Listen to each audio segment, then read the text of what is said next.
Giêsu ở đây natin hinggan ang nabatwan, isinilang matalawi, kaputing alawan,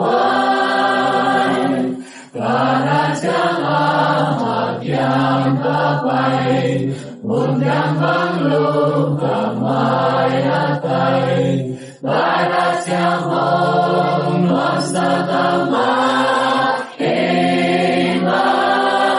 imalong.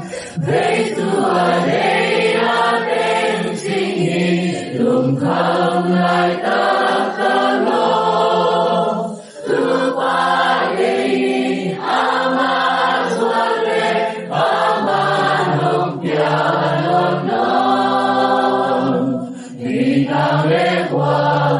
Hong yani, Luchangin anong lasagin, Nikang waduy le anong kiyang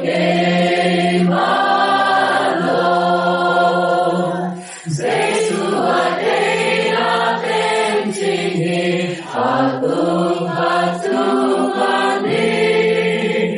kay tulahong tumatalo, pagsiban niya zonin.